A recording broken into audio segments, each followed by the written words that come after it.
بسم الله الرحمن الرحيم. نحمده ونصلي ونسلم على رسوله الكريم. أما بعد، فأعوذ بالله من الشيطان الرجيم. بسم الله الرحمن الرحيم. حاميم والكتاب المبين. إنا أنزلناه في ليلة مباركة إنا كنا منذرين فيها يفرق كل أمر حكيم. صدق الله العظيم. وقال تعالى: يا أيها الذين آمنوا توبوا إلى الله توبة نصوحا. وقال تعالى: ما كان محمد أبا أحد من رجالكم ولكن رسول الله وخاتم النبيين وكان الله بكل شيء عليما. صدق الله العظيم وصدق رسوله النبي الكريم، ونحن على ذلك من الشاهدين والشاكرين والحمد للہ رب العالمین۔ اللہ تعالیٰ نے ہمیں دنیا میں رہنے کے لیے وقت بھی مختصر عطا فرمایا ہے۔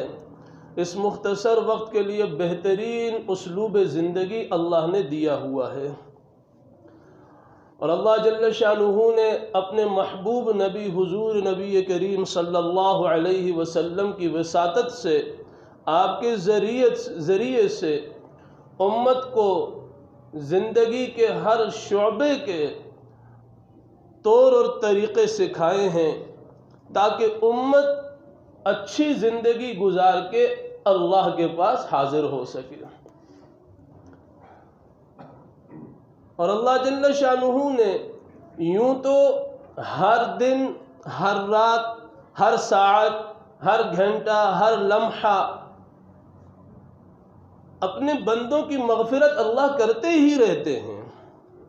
ان عدۃ الشہور عند اللہ 12 شہرا، اللہ کے نزدیک مہینوں کی تعداد 12 ہے،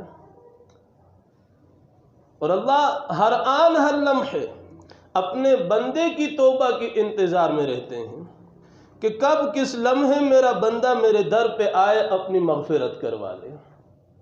لیکن کچھ مخصوص ایسے ایام بھی اللہ نے امت کو عطا فرما رکھے ہیں کہ جو بنسبت دیگر دنوں کے زیادہ اہمیت اور فضیلت کے حامل ہوا کرتے ہیں۔ جیسا کہ رمضان المبارک کا پورا مہینہ، اس کا ہر لمحہ، حج کے مہینے، پھر خصوصاً ذی الحجہ کے ابتدائی 10 دن، ایسے ہی 4 محترم مہینے، اور ان تمام فضیلت بھرے دنوں میں ایک دن جس کو شب براءت بھی کہا جاتا ہے، وہ بھی ہے۔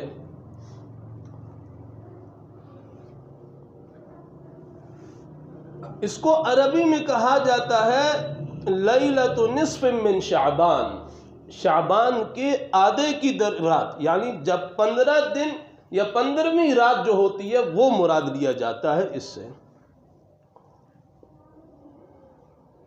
حضرات صحابہ کرام سے اس رات کے متعلق 10 روایات منقول کی جاتی ہیں، نقل کی جاتی ہیں۔ روایات اور بھی بہت نقل کی گئی ہیں، لیکن کچھ روایات کی سندوں کے اوپر بحث کی گئی ہے، لیکن اکثر روایات جو منقول ہیں وہ کسی حد تک عمل کے اعتبار سے قابل حجت ہیں۔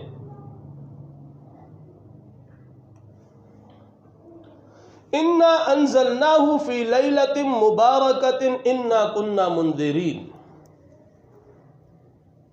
یہ شعبان کی 15ویں رات، اس کی اہمیت کیا ہے، فضیلت کیا ہے؟ اس دن، اس رات کی فضیلت سے انکار نہیں ہو سکتا۔ ایک بات یہ ذہن نشین کر لیجئے کہ اس رات کی فضیلت سے انکار نہیں ہو سکتا۔ کوئی آدمی اگر یوں کہے کہ میں اس رات کی فضیلت کا قائل ہی نہیں ہوں، تو یہ درست بات نہیں ہے۔ فضیلت رات کی اپنی جگہ موجود ہے، لیکن اس رات کا کھلواڑ جو ہم نے بنایا وہ غلط ہے، اس کو غلط کہنا یہ درست ہے۔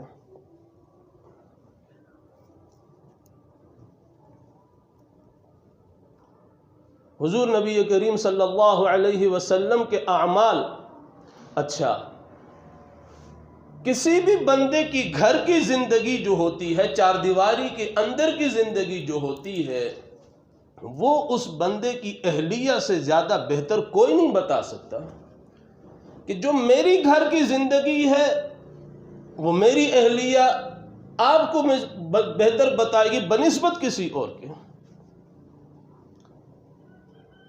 کسی بھی آدمی کی جو گھر کی زندگی، باہر کی نہیں، گھر کی چار دیواری کے اندر کی جو زندگی ہے، کسی شخص کی اس زندگی کے بارے میں پوچھنا چاہا جائے تو وہ پوچھا جا سکتا ہے اس کی اہلیہ سے، اور وہ اپنے شوہر کی گھر کی زندگی کی صحیح حالات سے باخبر کر سکتی ہے۔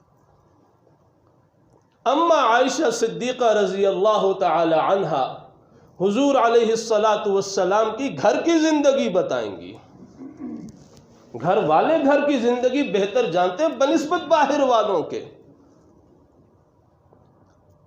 اما عائشہ صدیقہ رضی اللہ تعالی عنہا سے روایت ہے، وہ فرماتی ہیں کہ میں نے اس شب میں اپنے محبوب کو بستر پہ موجود نہیں پایا، میں نے دیکھا بستر پہ موجود نہیں تھے۔ فرماتی ہیں میں تلاش میں باہر نکلی، میں نے دیکھا حضور جنت البقیع میں ہیں اور دعاؤں میں مشغول ہیں۔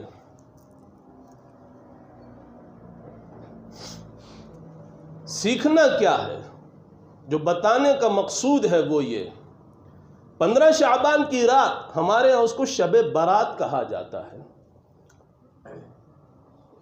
مخلوق کو بری کر دیا جاتا ہے گناہوں سے، عذاب سے، وہ فضیلت بھی انشاءاللہ بتاؤں گا۔ لیکن حضور علیہ السلام رات کو اپنے بستر پہ موجود نہیں، جنت البقیع قبرستان میں ہیں۔ اما عائشہ صدیقہ بتا رہی ہیں، میں نے پہلے کہا گھر کی زندگی گھر والی بتائے گی بنسبت باہر والے کے۔ اما فرماتی ہیں میں تلاش میں گئی، کہاں پایا؟ جنت البقیع میں۔ دو چیزیں، ایک تو یہ کہ آپ علیہ السلام نے قبرستان جانے سے پہلے اپنے جانے کی خبر کسی کو نہیں دی، نہ کسی صحابی کو، نہ گھر والوں کو، اور اگر گئے بھی تو اکیلے گئے، جمع غفیر کے ساتھ نہیں، تنے تنہا گئے۔ بھائی بات مشکل تو نہیں کر رہا، سمجھ رہے ہیں نا؟ جی آپ علیہ السلام قبرستان گئے 15 شعبان کی رات، جنت البقیع میں گئے، لیکن اکیلے گئے، کسی ہجوم کو ساتھ لے کر نہیں گئے۔ جانے کی خبر نہ صحابہ کرام کو دی، نہ گھر والوں کو دی۔ تیسری بات، ساری زندگی میں حضور علیہ السلام صرف ایک مرتبہ گئے، صرف ایک مرتبہ۔ سمجھانا کیا چاہ رہا ہوں؟ 15 شعبان کی رات ہوتی ہے، ہمارے ہاں رواج بن چکا ہے کہ ہمارے ہاں قبرستان جانے کا رخ ہوتا ہے، قبرستان جاتے ہیں، جانے سے پہلے پوری پلاننگ ہوتی ہے، کون کون جائے گا، مشاورتی سلسلہ چلتا ہے گھر کے اندر، کون کون جائے گا، اجتماعی صورت میں جایا جاتا ہے، ہر سال جانے کو لازم سمجھا جاتا ہے، جبکہ حضور علیہ السلام کی تعلیمات یہ نہیں ہے۔ ساری زندگی میں ایک مرتبہ گئے، بغیر کسی کو اطلاع کیے گئے اور بغیر کسی جمگٹے کے ساتھ گئے، تنے تنہا گئے۔ تو پہلی چیز جو سیکھنے کی ہے، زندگی میں ایک مرتبہ شب برات کی رات میں قبرستان جانا اس نیت سے کہ میں حضور کی سنت پہ عمل کروں جائز ہے، لیکن جانا کیسے ہے؟ بغیر مشاورت کے، اکیلے جانا ہے۔ ہمارے ہاں کچھ چیزیں اپنی طرف سے شامل کی جاتی ہیں، پھر شیطان پلاننگ بھی تو کرتا ہے نا۔ یہ پلاننگ کی وزارت جتنی بہترین شیطان سنبھالتا ہے نا، اس سے بہتر کوئی سنبھال نہیں سکتا۔ اس نے دیکھا نا کہ یہ 15 شعبان کی رات ہے، شب برات ہے، اس کو پتہ ہے کہ یہ امت رات کو نیک اعمال کرے گی، اپنے گناہوں کو بخشوائے گی، نوجوان رب کے سامنے آہوزاری کریں گے، گڑگڑائیں گے، پلاننگ کر دیتا ہے۔ وہ گناہوں کے کاموں کی طرف نہیں لے کر جائے گا، کلب کی طرف نہیں، سینما کی طرف نہیں، موسیقی کی طرف نہیں، ناچ گانے کی طرف نہیں، وہ نیک عمل کے اندر رکھتے ہوئے گناہ کا ارتکاب کروا دے گا۔ نیک عمل کے اندر رہتے ہوئے بندے کو گناہ کی طرف لے جائے گا۔ کیسے؟ بتانے لگا۔ ہمارے ہاں سمجھا یہ جاتا ہے کہ اس رات میں میٹھی چیز پکانا واجب ہے، واجب ضروری سمجھتے ہیں، جیسے نماز فرض سمجھتے ہیں، روزے فرض سمجھتے ہیں، زکوٰۃ فرض سمجھتے ہیں، حج کو فرض سمجھتے ہیں، ایسے ہی حلوہ پکانا بھی کیا سمجھتے ہیں؟ فرض سمجھتے ہیں۔ خواتین ایگری نہیں ہوتی بات کے اوپر، وہ کہتی ہیں سارے لوگ تانے دیں گے، کتنے غریب ہیں حلوہ نہیں پکا سکے، زندگی اجیرن کر کے رکھ دی۔ ہم کہتے ہیں پکائیں، روز پکائیں، منع نہیں کرتے، روز پکائیں، لوگوں کو روز کھلائیں، دن کی تخصیص کے ساتھ نہیں، بغیر تخصیص کے۔ اللہ نے کھلانے سے منع نہیں کیا، کھلاؤ لوگوں کو، اللہ خوش ہوگا، راضی ہوگا، روزگار میں برکتیں اتارے گا، لیکن کسی دن کے ساتھ کسی ڈش کو مخصوص کر کے لوگوں کو کھلانا یہ جائز عمل نہیں ہے۔ گناہ کا عمل کروایا یا نہیں کروایا شیطان نے؟ نیک عمل کے اندر رکھتے ہوئے گناہ کا کام کروا دیا، اور لوگ اس کو ثواب کا کام سمجھ کے کرتے ہیں۔ اور یاد رکھیں، ہر وہ کام جو دین کے اندر نہ ہو اس کو ثواب سمجھ کر دین کے اندر اپنی طرف سے شامل کیا جائے، اسے بدعت کہا جاتا ہے۔ بالفاظ دیگر یوں کہا جاتا ہے کہ نعوذ باللہ، حضور علیہ السلام نے دین مکمل نہیں پہنچایا، اس میں یہ چھوٹا سا نقص چھوڑ دیا تھا جس کی تکمیل ہم کر رہے ہیں۔ سمجھنے کی ضرورت ہے۔ دوسری بات، نبی کریم صلی اللہ علیہ وسلم نے ارشاد فرمایا، اس رات میں اللہ جل شانہ قبیلہ بنو کلب کی بکریوں کے بالوں کے برابر مقدار میں لوگوں کی مغفرت فرماتے ہیں۔ یہ قبیلہ بنو کلب عرب میں ایک قبیلہ تھا جن کی بکریاں بہت بڑی تعداد میں ہوا کرتی تھیں، شمار نہیں کی جا سکتی تھی۔ ایک تو بکریاں ہی زیادہ، پھر فرمایا ان بکریوں کے جسموں پر جتنے بال ہیں اتنی تعداد میں اللہ لوگوں کی مغفرت فرما دیتے ہیں۔ ایک بکری کے جسم پر کتنے بال ہیں گننا مشکل ہے، آسان کام نہیں۔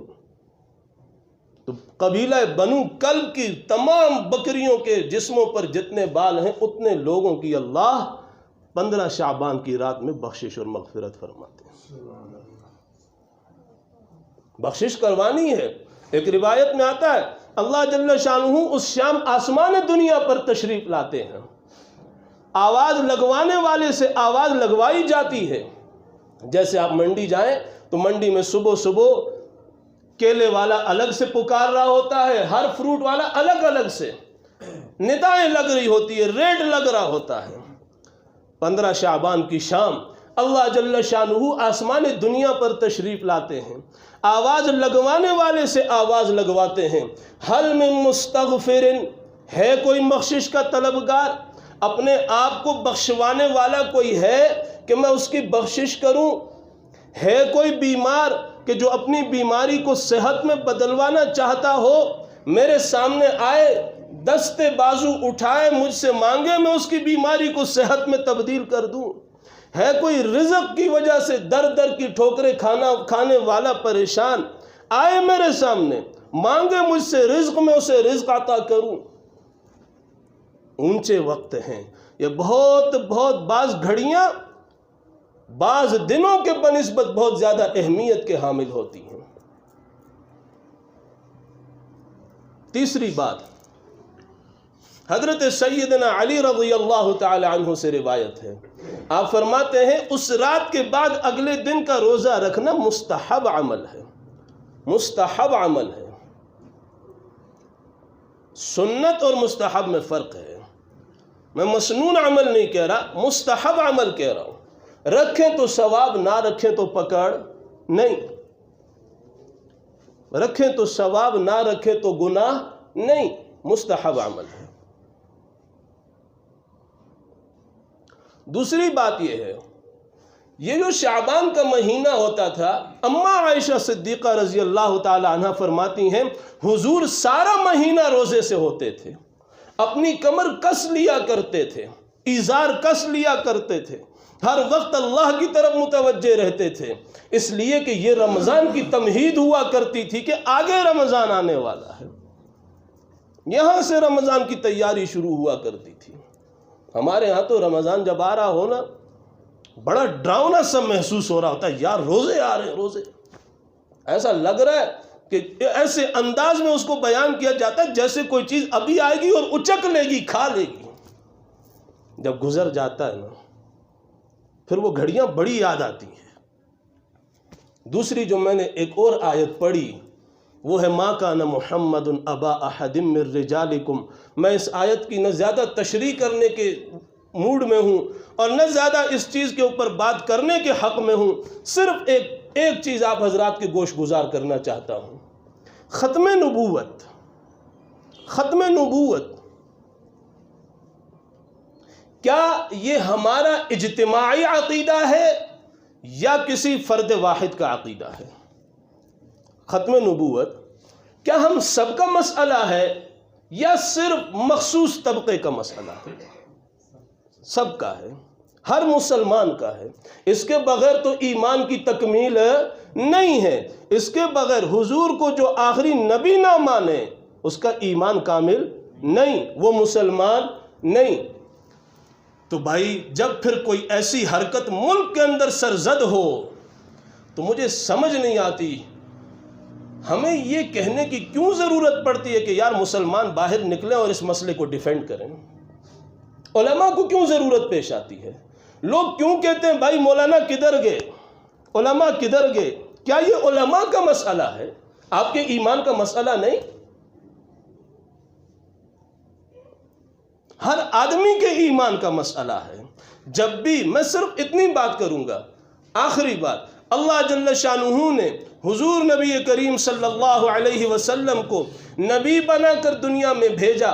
آپ کو نبی بنانے کے بعد اللہ نے نبوت کا دروازہ قیامت تک کے لیے بند کر دیا۔ اب قیامت تک آخری نبی کون؟ حضور صلی اللہ علیہ وسلم۔ جس کا ایمان حضور کے آخری نبی ہونے کا نہیں وہ مسلمان نہیں۔ اور بعض لوگ ایسے ہیں جو اپنے آپ کو غیر مسلم مانتے ہی نہیں ہیں، جو اپنے آپ کو مسلمان کہلاتے ہیں، جس کو پاکستان میں قادیانی کہا جاتا ہے، یہ لوگ اپنے آپ کو غیر مسلم نہیں مانتے۔ اگر کہیں کسی سے ڈیبیٹ ہو، آپ اس سے پوچھیں کہ آپ غیر مسلم ہیں، وہ کہے گا نہیں۔ وہ اپنے آپ کو مسلمان اور ہمیں کافر مانتا ہے۔ وہ کہتا ہے جب تم مرزا پر ایمان نہیں لا رہے تم کافر ہو، میں تو ایمان والا ہوں۔ مرزا کون ہے بھائی، کہاں سے اٹھ کے آ گیا؟ امت کے ایک اجتماعی مسئلے کو دنیا کی کوئی بھی قوت اگر اس چیز کے اندر خرابی پیدا کرنے کی کوشش کرے گی تو امت اس چیز کو کبھی بھی کمپرومائز نہیں کر سکتی ہے۔ میں اکثر کہا کرتا ہوں ہمارے اس ملک کے اندر لوگوں میں سیاسی اختلاف ہو سکتا ہے، معاشرتی اختلاف ہو سکتا ہے، ہر قسم کے اختلافات لوگوں میں ہو سکتے ہیں، لیکن ختم نبوت دنیا کا واحد مسئلہ ہے۔ اس لیے بھائی جاگتے رہیں، اپنی نوجوان نسل کی فکر کرتے رہیں۔ سوشل میڈیا اتنا اپڈیٹ ہو چکا ہے، لوگ مختلف بھیس کے اندر آ کر بچوں کے ساتھ ڈیبیٹ کرتے ہیں، بات کرتے ہیں، بحث مباحثہ کرتے ہیں، شکوک میں ڈال دیتے ہیں۔ شک میں جب آدمی ختم نبوت کے مسئلے میں شک میں پڑ جائے اس کے دل کے اندر سے ایمان نکل جاتا ہے۔ آخری بات عرض کر رہا ہوں، اسی ملک کا ایک میجر تھا، قادیانیوں نے اس کو رشتہ دینا چاہا، اس نے انکار کیا، کہنے لگا بھائی میں آپ کے ساتھ تو نکاح نہیں کر سکتا، میں تو حضرت محمد کو آخری نبی مانتا ہوں۔ انہوں نے کہا بھائی تم نکاح کر لو، ہم تمہارے اوپر کسی قسم کا کوئی زبردستی نہیں کریں گے۔ نکاح کر لیا۔ پھر ایک دن اس کو کہنے لگے تم استخارہ کر لو کہ آیا حضرت محمد آخری نبی ہے یا مرزا آخری نبی ہے۔ استخارے پر ایگری ہو گیا، شک میں ڈال دیا۔ جب شک پڑ گیا تو دل کے اندر سے ایمان کا نور نکل گیا۔ استخارہ کیا، خواب میں کیا دیکھتا ہے؟ مرزا کیا ہے؟ نبی ہے۔ صبح کو اٹھا، مرزائی ہو گیا۔ کچھ عرصے بعد علماء کا اجلاس ہے، یہ چناب نگر کی بات کر رہا ہوں، اجلاس ہے، پتہ چلا ملک کے بڑے موقر اور بڑے اہل علم صاحب تشریف لائے ہوئے ہیں۔ کون؟ حضرت مولانا یوسف لدھیانوی شہید صاحب نور اللہ مرقدہ۔ پہنچا ان کے پاس، کہنے لگا مجھے ان علماء کی دلیلیں اب تک سمجھ نہیں آئی، آپ مجھے قائل کر سکتے ہیں؟ انہوں نے کہا کہ بھائی جب تمہیں استخارے کے نام پر شک میں ڈال دیا گیا تھا، تمہارے دل سے ایمان نکل گیا، مرزا ہی تمہیں نبی نظر آئے گا نا۔ تو یاد اسی بنا پر امام ابو حنیفہ نے فتویٰ دیا تھا کہ جو آدمی ختم نبوت کے مسئلے میں شک میں پڑ جائے گا، اس کے دل سے ایمان نکل جائے گا، وہ دائرہ اسلام سے خارج ہو جائے گا۔ اپنی نسلوں کی فکر کیجئے، یہ نوجوان نسل ہے، کسی کے بہکاوے میں آ جاتی ہے۔ اللہ جل شانہ ہمیں آخرت کی فکر اور اپنی نسل نو کی فکر نصیب فرمائے۔ وآخر دعوانا ان الحمد للہ رب العالمین۔